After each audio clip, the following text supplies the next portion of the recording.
And how did the risk officer go about identifying the risks? Well, they saw it as important to engage as much of the business as possible in the process of risk management. So a creative session was organised involving all of the managers that had specific responsibilities for all elements of the business. And they achieved two things at that meeting. Firstly, they reviewed the objectives of the business, and secondly, they started to identify the risks to their achievement. And I would suggest that that process will work very well for a student union. And do you recommend any particular techniques to help identifying risks? Yes, I would. I think a SWOT analysis is particularly helpful in this respect. And of course, SWOT stands for strengths, weaknesses, opportunities and threats. So one of the challenges of a SWOT analysis is to make sure that you don't miss anything. There are a number of techniques for this. As far as strengths and weaknesses are concerned, I would recommend using the 9M model. And all you're actually doing here is for each of the objectives that you have already reviewed, you would simply discuss each of the 9 M's in relation to that objective and make sure that there are no risks attached to each one of them. As an example, money. Here you would probably discuss the cash flows of the student union. How strong are the cash flows to support the objectives that the student union has at this particular time? And how do you go about identifying the opportunities and threats? Well, here I would use the PESTLE model. And PESTLE stands for political, economic, social, technological, legal and environmental. And if I just use the technological in the example of the student union, here the student union will probably examine its IT resource strategy to ensure that it's consistent with what it's trying to achieve, let's say, in its student engagement strategy. The purpose of these two methods is simply to make sure that nothing is missed. Now, once the SWOT grid was populated, it was pretty obvious where the organisation's risks lay.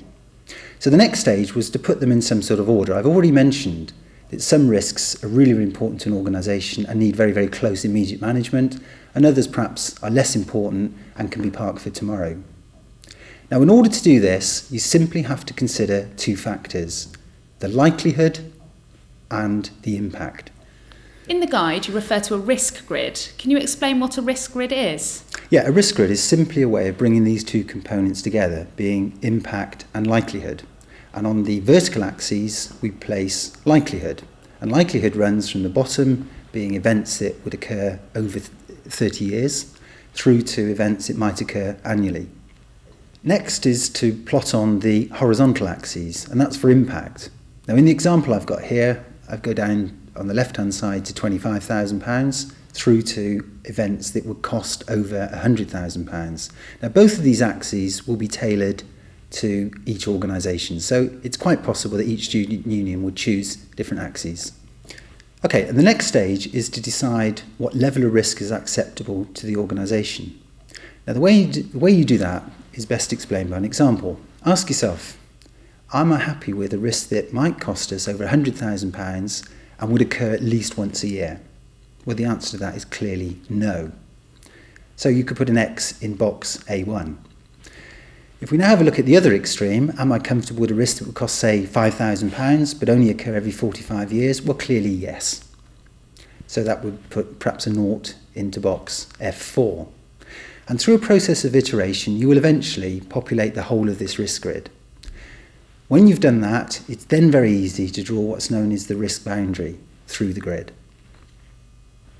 As a further aid, we introduced a traffic light system to categorise the risks. Now, all risks that sit outside the risk boundary were coded red. They were coded red because they're unacceptable to the organisation and probably need some immediate attention. In the bottom left-hand corner, we coded risks green. Now, these risks clearly sit within the risk boundary, and because they're green in the bottom left-hand corner, are probably less important to the organisation at this time. The middle is then populated with risks that are coded amber. Amber risks, whilst they sit within the organisation's acceptable level of risk, still require active management because it's possible they could quickly slip into the red zone.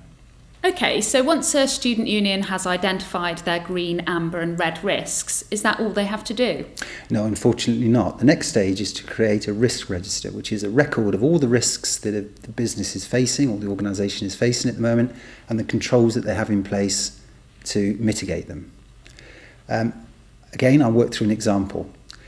On the left-hand side, we start with a description of the risk. Now, this should be a very full description of the risk so that anybody in your organisation could pick up the risk register and understand what is being addressed. The next stage is to document the controls that are currently in place to manage that risk. Now, once you've done this, it ought to be possible to go back to the risk grid and place this particular risk on the grid. Now, in the example I'm giving you, we've placed this at B2. So we've considered, in order to do that, we've considered the impact and the likelihood of that risk. And B2, of course, is red.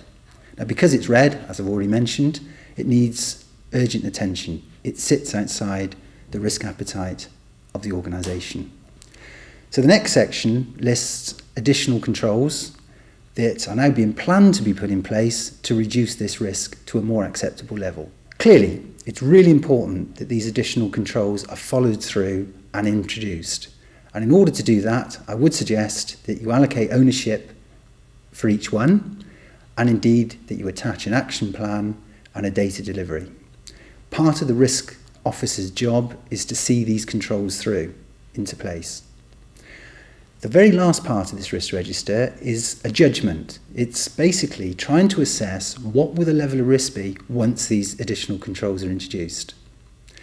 If, of course, after those controls are introduced, the risk is still judged to be red, then you haven't done enough. You need to go back and find additional controls and put them in place. In the example I'm giving you here, the additional controls place this firmly in the amber section, in other words, within the risk appetite of the organisation. Okay, so once a student union's completed a risk register and a risk grid, how often do they need to review their risks? Well, an organisation should review its risks at least every quarter. It's really important that the risk officer stays up to date with the current risks and controls that are in place. The last thing you want is for a new significant risk to be introduced into the organisation and not find out about it for 3 months. So is that every risk needs to be reviewed once a quarter? No, at Endsleigh we have different levels of risk. But before I move into this, it's important to understand that the techniques that we've talked about so far are employed at every level of risk. Now, at the highest level, we have our corporate risks, and there are 12 of those. And these are of the interest directly of the senior management team, and we would review those risks every single month. These, of course, could be similar to the risks that the Board of Trustees might face within a student union. Now, at the next level, we have our key risks. Now, these are risks that are owned by each departmental manager, and typically they might have 2, 3 or 4 risks at this level. And again, these are reviewed monthly and are reported up through to the senior management team. The third level of risk is our detailed risks. Now, these go down to, by name, to a very, very detailed level and would engage most of the staff within the organisation in their management. These, because they're less significant to the organisation, are not reported on with the same frequency as the other risks, but we would still look at these at least every quarter. And finally, we have the one-off category of risks. These are risks attached to project management, where we're introducing change within the organisation, and one-off events. I mentioned the student union social event and also a company conference. And these, of course, are dealt with on an ad hoc basis as and when they arise. How do you ensure that the risks are being controlled at each of these levels? Well, of course, the risk registers themselves detail all the controls that exist against each of the risks at each of the different levels. Now, things will go wrong. Some of the controls won't be adequate to control the risk, and some controls may have been missed altogether. So it's important when things go wrong that the risk officer is informed as quickly as possible.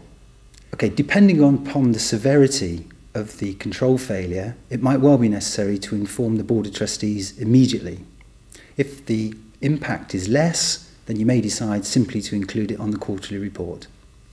As I said earlier, it's really, really important that you engage all of the organisation in risk management, and in the example of a student union, any officer that's engaged in any activity that might bring with it risk should be encouraged to fill in a risk register and report up through to the risk officer. And finally, are there some top tips that you can share with student unions? The most important thing is getting across the message that this isn't a piece of corporate governance. It's not just ticking the risk management box. It really is a fundamental part of running any organisation. I've already said to you that the more effective you are in managing your risks, the more likely you are of achieving your objectives. And that argument extends through all levels of an organisation, through all their activities.